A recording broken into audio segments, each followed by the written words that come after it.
La demanda. La demanda es el documento procesal con el que se inicia el juicio contencioso administrativo. Briceño Sierra define a la demanda como un conjunto de datos que tienen valor no solo para el proceso, sino para el litigio, entendido como la discrepancia sustantiva.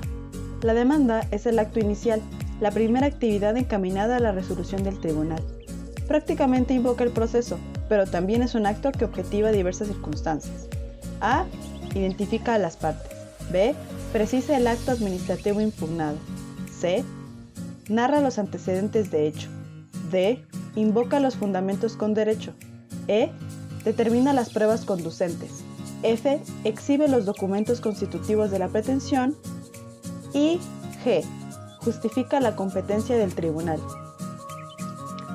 Para los fines de los requisitos de la presentación de la demanda, se retoman los artículos 13, 14 y 15 de la Ley Federal de Procedimiento Contencioso Administrativo, publicada en el Diario Oficial de la Federación el 1 de diciembre de 2005. Artículo 13. El demandante podrá presentar su demanda mediante juicio en la vía tradicional, por escrito ante la sala regional competente o en línea, a través del sistema de justicia en línea. Para este último caso, el demandante deberá manifestar su opción al momento de presentar la demanda. Una vez que el demandante haya elegido su opción, no podrá variarla. Cuando la autoridad tenga este carácter, la demanda se presentará en todos los casos en línea a través del sistema de justicia en línea. Para el caso de que el demandante no manifieste su opción al momento de presentar su demanda, se entenderá que eligió tramitar el juicio en la vía tradicional. La demanda deberá presentarse dentro de los plazos que a continuación se indican. Fracción 1. De 30 días siguientes a aquel en que se dé alguno de los supuestos siguientes. Inciso A.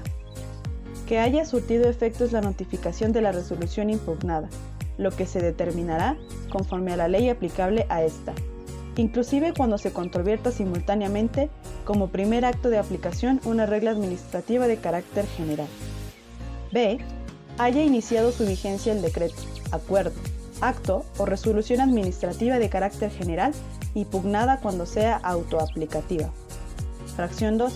De 30 días siguientes a aquel en el que surte efectos la notificación de la resolución de la sala o sección que, habiendo conocido una queja, decida que la misma es improcedente y deba tramitarse como juicio. Para ello, deberá prevenirse al promovente para que, dentro de dicho plazo, presente demanda en contra de la resolución administrativa que tenga carácter definitivo. Acción 3. De 5 años, cuando las autoridades demanden la modificación o nulidad de una resolución favorable a un particular, los que se contarán a partir del día siguiente a la fecha en que éste se haya emitido, salvo que se haya producido efectos de tracto sucesivo, caso en el que se podrá demandar la modificación o nulidad en cualquier época sin exceder de los 5 años del último efecto. Pero los efectos de la sentencia, en caso de ser total o parcialmente desfavorable para el particular, solo se retrotraerán a los 5 años anteriores a la presentación de la demanda. Artículo 14. La demanda deberá indicar, fracción 1, el nombre del demandante, domicilio fiscal, así como domicilio para oír y recibir notificaciones dentro de la jurisdicción de la sala regional competente y su dirección de correo electrónico. Fracción 2. La resolución que se impugna. En el caso de que se controvierta un decreto, acuerdo, acto o resolución de carácter general, precisará la fecha de su publicación. 3. La autoridad o autoridades demandadas o el nombre y domicilio del particular demandado cuando el juicio sea promovido por la autoridad administrativa. Fracción 4. Los hechos que den motivo a la demanda. Fracción 5. Las pruebas que ofrezca. En caso de que se ofrezca prueba pericial o testimonial, se precisarán los hechos sobre los que deban versar y señalarán los nombres y domicilios del perito o de los testigos. En caso de que ofrezca pruebas documentales, podrá ofrecer también el expediente administrativo en que se haya dictado la resolución impugnada. Se entiende por expediente administrativo el que contenga toda la información relacionada con el procedimiento que dio lugar a la resolución impugnada. Dicha documentación será la que corresponda al inicio del procedimiento, los actos administrativos posteriores y a la resolución impugnada. La remisión del expediente administrativo no incluirá las documentales privadas del actor, salvo que las especifique como ofrecidas. El expediente administrativo será remitido en un solo ejemplar por la autoridad, el cual estará en la sala correspondiente a disposición de las partes que pretendan consultarlo. Fracción 6. Los conceptos de impugnación. Fracción 7. El nombre y el domicilio del tercero interesado cuando lo haya. Fracción 8. Lo que se pida, señalando en caso de solicitar una sentencia de condena las cantidades o actos cuyo cumplimiento se demanda. Cuando se omita el nombre del demandante o los datos precisados en las fracciones 2 y 6, el magistrado instructor desechará por improcedente la demanda interpuesta. Si se omiten los datos previstos en las fracciones 3, 4, 5, 7 y 8, el magistrado instructor requerirá al promovente para que lo señale dentro del término de 5 días. Apercibiéndolo de no hacerlo en tiempo, se tendrá por no presentada la demanda o por no ofrecidas las pruebas, según corresponda. Artículo 15. El demandante deberá adjuntar a su demanda, fracción 1, una copia de esta y de los documentos anexos para cada una de las partes. 2. El documento que acredite su personalidad o en el que conste que le fue reconocida por la autoridad demandada, o bien señalar los datos de registro del documento con la que está acreditada ante el tribunal cuando no gestione nombre propio. 3. El documento que conste la resolución impugnada. 4. En el supuesto de que se impugne una resolución negativa ficta, deberá acompañar una copia en la que obre el sello de recepción de la instancia no resuelta expresamente por la autoridad. 5. La constancia de notificación de la resolución impugnada. 6. Cuando no se haya recibido constancia de notificación o la misma hubiera sido practicada por correo, así se hará constar en el escrito de demanda, señalando la fecha en que dicha notificación se practicó. Si la autoridad demandada al contestar la demanda hace valer su extemporaneidad anexando las constancias de notificación en que la apoya, el magistrado instructor procederá conforme a lo previsto en el artículo 17, fracción 5 de esta ley. Si durante el plazo previsto en el artículo 17 citado no se convierte la legalidad de la notificación de la resolución impugnada, se presumirá legal la diligencia de notificación de la referida disolución. 7. El cuestionario que debe desahogar el perito, el cual deberá ir firmado por el demandante. 8. El interrogatorio para el desahogo de la prueba testimonial, el que debe ir firmado por el demandante en caso señalado en el último párrafo del artículo 44 de esta ley. 9. Las pruebas documentales que ofrezca.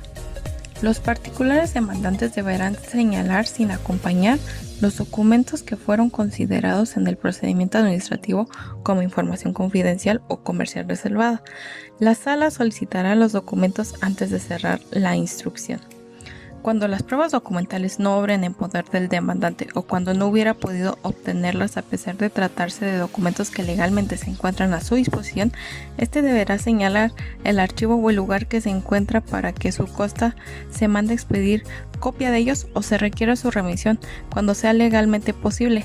Para este efecto se deberá identificar con toda precisión los documentos y tratándose de los que pueda tener a su disposición.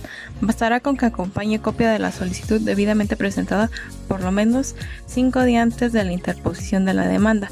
Se entiende que el demandante tiene a su disposición los documentos cuando legalmente pueda obtener una copia autorizada de los originales o de las constancias.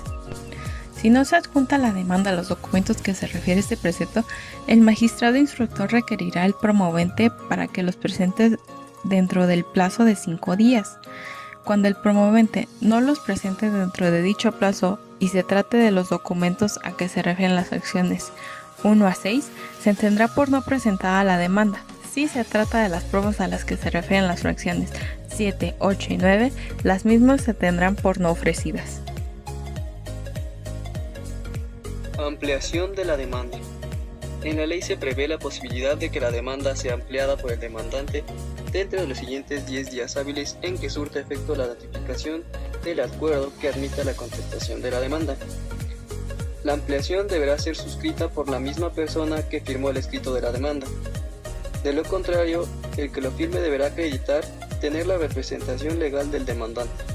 Cabe destacar que el artículo 5 de la Ley Federal del Procedimiento Contencioso Administrativo no faculta al abogado autorizado para llevar a cabo la ampliación de la demanda. Artículo 17. Se podrá ampliar la demanda dentro de los siguientes 10 días en aquel a que surta efecto la notificación del acuerdo que admita su contestación, en los casos siguientes. 1. Cuando se impugne una negativa ficta, es decir, cuando una petición hecha a la autoridad administrativa no recibe respuesta en 3 meses y ese silencio se entiende como una resolución en sentido negativo. 2. Contra el acto principal del que derive la resolución impugnada en la demanda, así como su notificación, como se den a conocer en la contestación. 3. En los casos previstos en el artículo anterior, que son los siguientes. 1. Si el demandante afirma conocer la resolución administrativa, los conceptos de impugnación contra su notificación y contra la resolución misma deberán hacerse valer en la demanda, en la que se manifestará la fecha en que la conoció. Si el actor manifiesta que no conoce la resolución administrativa que pretende impugnar, así lo expresará en su demanda, señalando la autoridad a quien atribuye su notificación o ejecución. En este caso, al contestar la demanda, la autoridad acompañará constancia de la resolución administrativa y su notificación, mismas que el actor deberá combatir mediante ampliación de la demanda. 3. El tribunal estudiará los conceptos de impugnación expresados contra la notificación, en forma previa al examen de los agravios expresados en contra de la resolución administrativa. 4. Cuando con motivo de la contestación se introduzcan cuestiones que, sin violar el primer párrafo del artículo 22, no sean conocidas por el actor al presentar la demanda. 5. Cuando la autoridad demandada plantee el sobreseimiento del juicio por extemporaneidad en la presentación de la demanda. En el escrito de ampliación de la demanda se deberá señalar el nombre del autor y el juicio en que se actúa, debiendo adjuntar con las copias necesarias para el traslado, las pruebas y documentos en que su caso se presente. Si no se adjuntan las copias a que se refiere este artículo, el magistrado instructor requerirá al promovente para que las presente dentro del plazo de 5 días. Si el promovente no se presenta dentro de dicho plazo, se tendrá por no presentada la ampliación de demanda. Si se trata de las pruebas documentales o de cuestionarios dirigidos a peritos y testigos, a que se refieren las acciones séptima, octava y novena del artículo 15 de esta ley, las mismas se tendrán por no ofrecidas. Intervención del tercer interesado. Artículo 18. El tercero interesado dentro de los 30 días siguientes a aquel en que corre el traslado de la demanda, podrá personarse en el juicio mediante escrito que contendrá los requisitos de la demanda o de la contestación, según sea el caso, así como la justificación de su derecho para intervenir en el asunto. Deberá adjuntar a su escrito el documento en que se acredite su personalidad, cuando no gestione nombre propio, las pruebas documentales que ofrezca y el cuestionario para los peritos son aplicables en lo concerniente los 4 últimos párrafos del artículo 15. 11.2.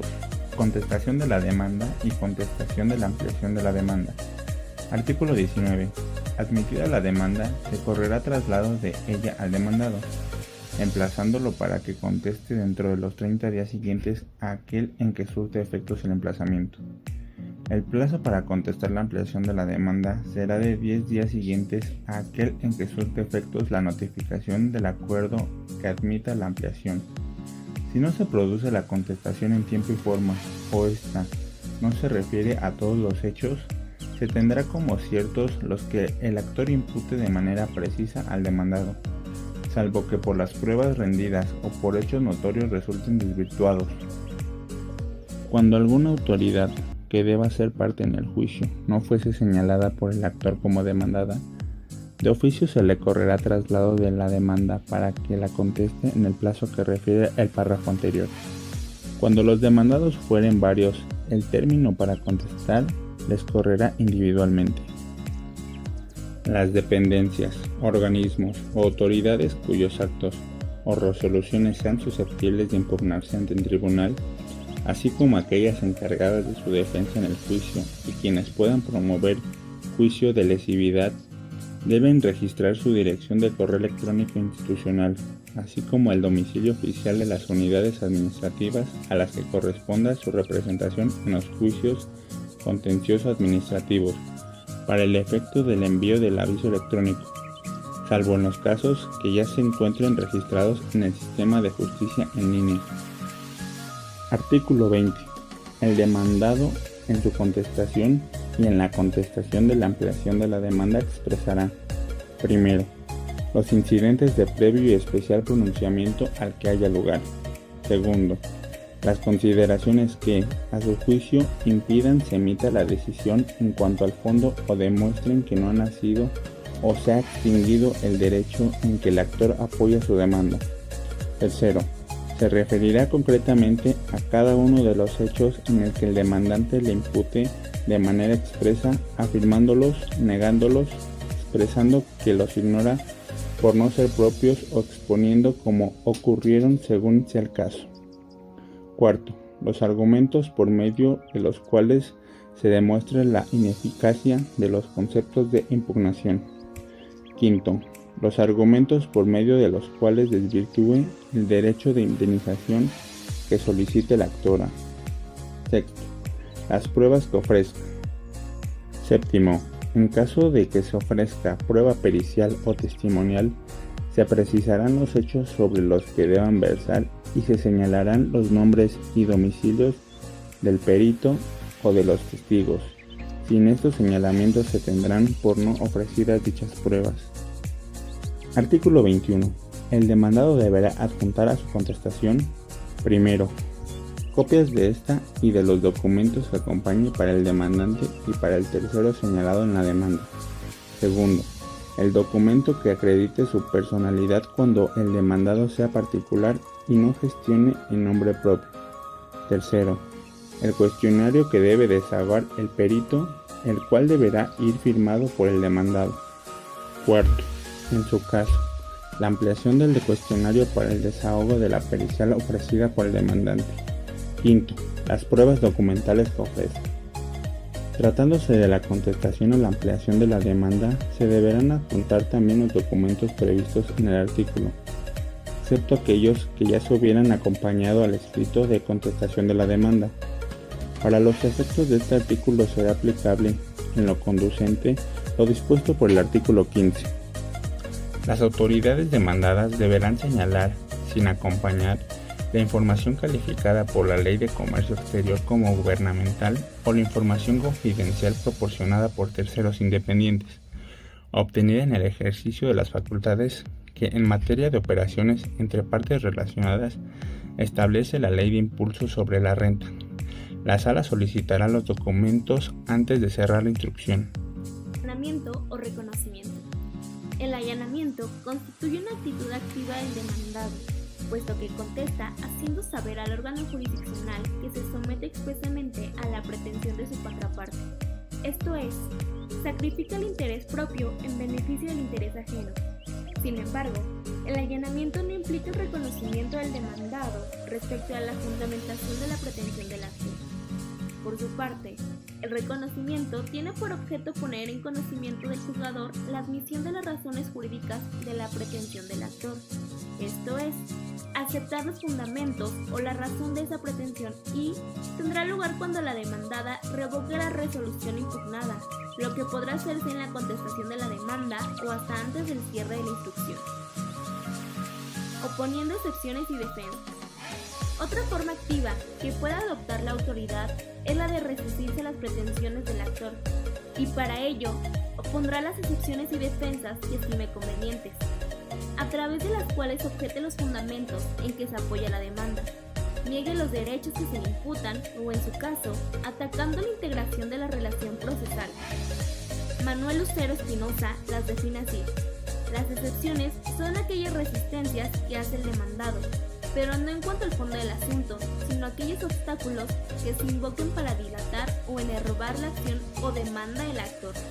Por su parte, las defensas consisten en la reacción del demandado que tiene por objeto obstaculizar la pretensión del actor, y por lo tanto, están encaminadas al fondo del asunto, en cuanto que con ellas se niega la razón, los hechos y el derecho en que se apoya la pretensión de su contraparte. La ley no hace alusión expresa de tales excepciones y defensas. Sin embargo, conforme al artículo 20, que habla sobre los requisitos de la contestación de la demanda y la contestación de la ampliación de la demanda, las excepciones que puede hacer valer el demandado, que se denominarán dilatorias, serán las fracciones primera y tercera, ya que no se encuentran encaminadas a destruir la pretensión de fondo del demandante, mientras que las fracciones segunda, cuarta y quinta serán excepciones perentorias, en virtud de que buscar obstaculizar la pretensión del actor, destruir la acción y las defensas. Ahora bien, como incidentes de previo y especial pronunciamiento, la demandada puede hacer valer en su contestación los siguientes: la incompetencia debido a territorio, la acumulación de autos, el de nulidad de notificaciones, la recusación por causa de impedimento, la reposición de autos y el de interrupción por causa de muerte, disolución declaratoria de ausencia o incapacidad. Por lo que respecta a las excepciones simples dilatorias, la ley contempla a la de la suspensión de la ejecución y la falsedad de documentos. Reconvención o contrademanda. Es la contrademanda que formula el demandado al dar contestación a la demanda, la cual está sujeta a las reglas señaladas por la ley, relativas a la forma de toda demanda. A través de la reconvención se hace valer una acción autónoma e independiente de aquella que dio origen al juicio, ya que el demandado, aparte de las defensas que le competen contra la acción que se deduce en su contra, ejercita a su vez una acción que trae como consecuencia que la relación procesal adquiera un contenido nuevo, que habría podido formar parte de una relación procesal separada. Además de que por virtud de la reconvención, el demandado tiene ya no únicamente a neutralizar la acción y lograr la desestimación de la demanda, como sucede en tratándose de las excepciones, sino que persigue en favor propio una determinada prestación, declaración o condena, con independencia de la desestimación de la demanda del actor. De ahí que la reconvención esté sujeta a los términos y condiciones que para el ejercicio de cualquier acción fija la ley, sin que pueda considerarse como un acto meramente accesorio de la demanda principal. Sin embargo, esta figura no opera en el juicio contencioso administrativo, en la medida en que este tipo de juicios lo que se examina es la legalidad de una resolución administrativa, por lo cual la controversia solo puede tratar sobre las cuestiones decididas en tal acto, y por ello la sentencia en este se pronuncie no puede ocuparse de otras cuestiones distintas de las que sirvieron de base a la autoridad administrativa para emitir la resolución impugnada. 11.2.4 Contumacia o rebeldía del demandado. La contumacia o rebeldía del demandado es una actitud pasiva que se traduce en la falta de contestación de la demanda, no obstante de haber sido llamado legalmente a juicio. De acuerdo con la Ley Federal de Procedimiento Contencioso Administrativo, la contumacia se configurará en los siguientes supuestos. 1. Cuando no conteste la demanda dentro del término de 30 días. 2. Cuando la contestación de la demanda no se refiera concretamente a los hechos que se le imputen expresamente. Y 3. Cuando sin causa la demandada no expida las copias de los documentos ofrecidos por el demandante para probar los hechos que se le imputan. 11.2.5 Contestación a la ampliación de la demanda. El plazo para contestar la ampliación de la demanda será de 10 días hábiles siguientes a aquel en que surta efectos la notificación del acuerdo que admita la ampliación de esta, y el escrito en la que se formule deberá hacerse en los mismos términos y con los mismos requisitos indicados para la contestación de la demanda, desde luego exhibiendo de forma conjunta las copias de esta y de sus respectivos anexos, a efectos de correr traslado a las partes, salvo que estas últimas ya hubieran sido exhibidas con la contestación de la demanda. La importancia de la contestación a la demanda o a la ampliación de la demanda estriba en que la autoridad demandada pueda o no impugnar la sentencia que en su caso emite el tribunal cuando ésta le sea desfavorable mediante el recurso de revisión. Esto es, si la autoridad demandada no formula su contestación cuando se impugna una negativa ficta, o el acto principal del que derive el impugnado en la demanda o una notificación cuando se den a conocer en la contestación, o en los casos previstos por el artículo 16 de la Ley Federal de Procedimiento Contencioso Administrativo, o cuando con motivo de la contestación se introduzcan cuestiones que no sean conocidas por el actor al presentar la demanda. Significa que omite defender su resolución o lo que expuso al contestar la demanda. Por tanto, de serle desfavorable la decisión de la sala, no puede ya impugnarla ante el tribunal colegiado. en virtud de que no la defendió en el momento procesal oportuno a través de la ampliación de la demanda. Por último, se debe precisar que las reglas y requisitos que rigen a la contestación de la ampliación de la demanda son los mismos que rigen a la contestación de la demanda. 11.3 del cierre de la instrucción y de los alegatos. 11.3.1 Formulación de alegatos. Los alegatos son los razonamientos hechos por las partes, destinados a fundar sus peticiones y obtener el tipo de resolución deseada, es decir, tiene el propósito de convencer a la sala sobre la pretensión que deba de decidir. El Diccionario Jurídico Mexicano define a estos como la exposición oral o escrita de los argumentos de las partes sobre el fundamento de sus respectivas pretensiones, una vez agotada la etapa probatoria y con anterioridad al dictado de la sentencia de fondo en las diversas instancias del proceso. En esta tesitura, los alegatos tienen por objeto que se haga un examen comparativo entre los argumentos de violación de los derechos subjetivos o de las causales de legalidad expuestas en el escrito de demanda, según se trate, con la contestación que produce la autoridad demandada, así como con las pruebas aportadas en el juicio, con el objeto de destacar que esta última no alude a todos y cada uno de los agravios expuestos, o que lo hace parcialmente, o bien que la demandada pretende mejorar el acto combatido introduciéndose argumentos no expuestos en este o invocándose disposiciones no citadas en él, y en el caso la autoridad tienen por objeto que plantee alguna causal de improcedencia que no hizo valer al contestar la demanda. 5 días después de que haya concluida la substanciación del juicio y siempre que no existan cuestiones pendientes por desahogar, el magistrado instructor notificará por lista a las partes de que cuenta con un plazo de 5 días hábiles para formular sus alegatos por escrito, apercibiéndolos de que, de no presentarlos en el tiempo señalado, no serán considerados al momento de emitir la sentencia respectiva. 11.3.2 Cierre de instrucción. La instrucción ha sido definida por el Diccionario Jurídico Mexicano como la fase o curso que sigue todo proceso o el expediente que se forma y tramita con motivo de un juicio. El cierre de la instrucción es cuando el curso del procedimiento ha concluido, que se ha agotado todas y cada una de las etapas de este y que presupone que la sala regional respectiva ya cuenta con esos elementos para dirimir la controversia y emitir la sentencia que dé por concluido el proceso. En el juicio contencioso administrativo, el cierre de instrucción opera una vez que han transcurrido los 5 días señalados en el apartado anterior. Esto es, pasados los 5 días después de la conclusión de la substanciación del juicio y los 5 días otorgados a las partes para formular sus alegatos. Y al fenecer este último plazo, con alegatos o sin ellos, quedará cerrada la instrucción, sin necesidad de declaratoria expresa, salvo que alguna de las partes en sus alegatos presente alguna prueba superveniente, caso en el cual deberá correrse traslado a la otra parte para que exprese respecto de ella lo que a su derecho convenga. Después de ello, quedará cerrada la instrucción. Así pues, con el cierre de instrucción culmina la primera etapa del procedimiento y se inicia la segunda, es decir, el de la resolución. Estructura formal de la demanda del juicio contencioso administrativo. Como se señaló anteriormente, el escrito inicial de demanda en el juicio administrativo debe cumplir con diversas formalidades que exige el artículo 14 de la Ley Federal de Procedimiento Contencioso Administrativo, los cuales se mencionarán a continuación. El rubro. Este se señala en la parte superior derecha de la primera hoja del escrito, donde se mencionará los nombres del actor y la autoridad demandada, seguido con el señalamiento del tipo de escrito, que se expresará de una forma sistemática. A continuación, se señala el nombre de la autoridad jurisdiccional competente para conocer y resolver el litigio que se someta a su conocimiento. El proemio.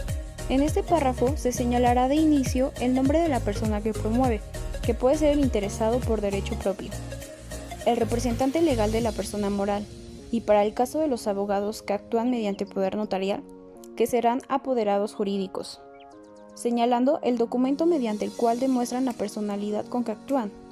A continuación, se debe señalar el domicilio fiscal del actor y el domicilio convencional para oír y recibir todo tipo de documentos y notificaciones.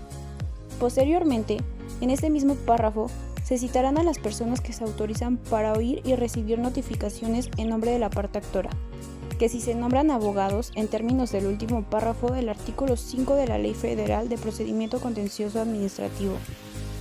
El exordio. En este párrafo se mencionará la vía que se intenta, el acto controvertido y la autoridad emisora del acto. Fecha de notificación. En este punto debe señalarse la fecha de notificación y si existen o no terceros interesados. Hechos. Actos seguidos se planteará el capítulo de hechos, que se recomienda se asienten de manera cronológica y en su correspondiente grado de importancia, de tal manera que sea verdaderamente indicador de las causas del conflicto de intereses que se presenta en el caso. Conceptos de impugnación. El siguiente apartado, que constituye la columna vertebral de todo juicio, serán los conceptos de impugnación, que igual que lo explicado para los agravios, son los razonamientos lógico-jurídicos, cuya pretensión es informar a la autoridad jurisdiccional por qué debe considerarse que la autoridad demandada, en su acto administrativo, actuó de una manera despegada a derecho.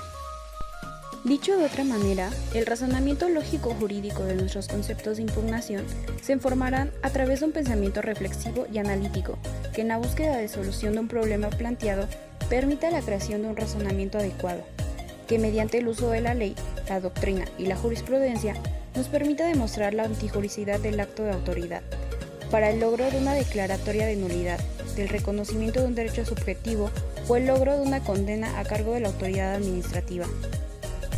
A continuación, se podrán exponer, si así procede y se requiere, las medidas cautelares, que en ocasiones son muy importantes para conservar la materia del juicio y busquen evitar un daño grave al actor, como lo podría ser en materia fiscal, la solicitud de suspensión del procedimiento administrativo de ejecución, a fin de evitar se rematen los bienes que fueron embargados dentro del mismo. Punto 8. 11.4.7. Las pruebas. Como actividad, la prueba consiste en la acción de probar la afirmación o negación de los hechos involucrados. Como medio, se refiere a aquellos instrumentos o medios de convicción que se allegan al juzgador para el conocimiento de los hechos controvertidos. Como procedimiento, se refiere a los actos a través de los cuales se desarrolla formalmente el procedimiento probatorio. Como fin, se alude a la razón por la cual se debe probar en el proceso. Como resultado, se entiende como la convicción que se logra generar en el juzgador con los medios probatorios que fueron exhibidos en el juicio. La prueba es el conjunto de actos o elementos de convicción desarrollada por las partes con el objeto de lograr la convicción en el juzgador de que los hechos manifestados por ellas dentro del juicio son ciertos, quedando comprendidos todos los medios, instrumentos y conductas humanas que sirvan a los litigantes para demostrar sus aseveraciones. De tal suerte que la carga procesal recae en las partes de acuerdo con las acciones y excepciones que hagan valer, esto es, que a efecto de que ellas prosperen, indefectiblemente deben ser acreditadas por quien las ostente. Doctrinariamente se ha establecido que la presunción de legalidad de los actos administrativos no es absoluta, sino relativa, puesto que admite prueba en contrario, y en virtud de ello la carga de la prueba recae en quien tiene interés de destruirla. Sin embargo, tal presunción deja de operar cuando el demandante niega lisa y llanamente la existencia de los hechos en que la autoridad apoya la emisión del acto, revirtiendo de esta manera la carga de la prueba a la demandada a fin de que demuestre la existencia de estos hechos. Empero, no hay que dejar de lado que no toda negativa de accionante trae consigo la reversión de la carga de la prueba al demandado, pues cuando dicha negación envuelve la afirmación expresa de otro hecho, sigue teniendo la obligación de acreditar este último. 11.4.8. El ofrecimiento de pruebas. La Ley Federal de Procedimiento Contencioso Administrativo dispone que en los juicios que se ventilen ante el Tribunal Federal de Justicia Administrativa serán admisibles toda clase de pruebas, excepto la confesional de las autoridades mediante absolución de posiciones y la petición de informes, salvo que los informes se limiten a hechos que consten en documentos que obren en poder de las autoridades. En esa medida, serán admisibles en el juicio contencioso administrativo, conforme al Código Federal de Procedimientos Civiles de aplicación supletoria, la documental pública y privada, la pericial, el reconocimiento o inspección judicial, testimoniales, fotografías y por supuesto las presuncionales, que son aquellas proposiciones o razonamientos jurídicos en donde, a partir de un hecho probado, el tribunal puede presumir la existencia de otro, si entre ambos existe un enlace lógico. Se debe destacar que tales pruebas serán admitidas siempre y cuando sean pertinentes, idóneas y congruentes con los hechos controvertidos, ya que de admitirse pruebas que no reúnan tales características traerían como consecuencia una pérdida de tiempo para el propio juzgador como para las partes, generando procesos interminables.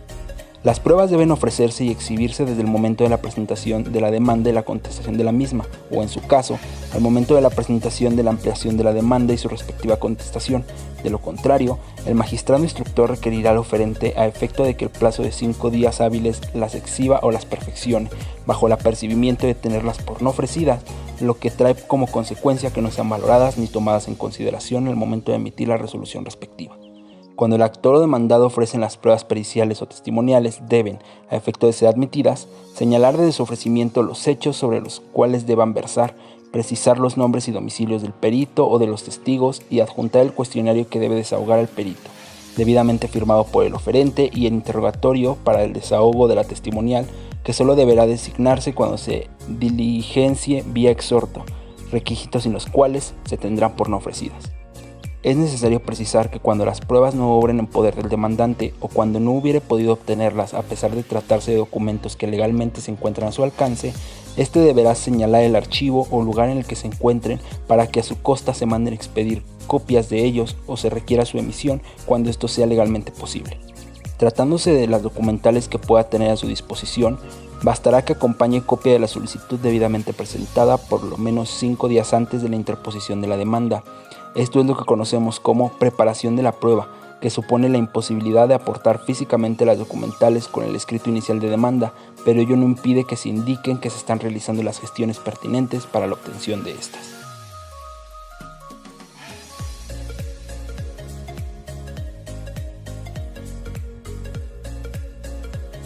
A fin de que las partes puedan rendir sus pruebas, los funcionarios o autoridades están obligados a expedir con oportunidad previo pago de los derechos correspondientes las copias certificadas de los documentos que le soliciten. Si no lo hiciera así, se podrá solicitar al magistrado instructor que se las requiera. Si aun y cuando medie dicho requerimiento la autoridad demandada no expide las copias de los documentos ofrecidos para probar los hechos imputados a aquella, se presumirán como ciertos los hechos que se pretendían probar, pero si la autoridad omisa no es la demandada, se podrá imponer una multa como medida de apremio y también se podrá comisionar al secretario y al actuario que deba recabar la certificación omitida u ordenar la compulsa de los documentos exhibidos por las partes, con los originales que obren en poder de la autoridad. 11.4.9 Valoración de las pruebas. La valoración de las pruebas es la actividad judicial a cargo de la sala regional que conozca del asunto, para apreciar el grado de convencimiento acerca de la veracidad de los hechos objeto de prueba. Esta valoración se hace no dentro del procedimiento probatorio, sino fuera de él, es decir, al momento de emitirse la resolución respectiva. En el juicio contencioso administrativo, el sistema de valoración de pruebas es mixto, pues por un lado determina específicamente el valor que se le deberá otorgar a algunos medios probatorios, denominada prueba tasada, y por otro, deja a la prudente apreciación de la sala la valoración de ciertos medios de prueba, denominada prueba razonada, ya que el propio juzgador es el que determina su grado de eficacia, gozando de libertad para calificarla y valorarla, pero esa libertad no puede ni debe ser arbitraria, pues se encuentra limitada por las reglas de la lógica y por los derechos fundamentales, consagrados en el artículo 16 de la Constitución Política de los Estados Unidos Mexicanos, de fundar y motivar su valoración, las cuales se cumplen en el prudente arbitrario o apreciación de la sala, asentando las razones por las cuales le generen determinado grado de convicción o le permiten concluir en un determinado sentido.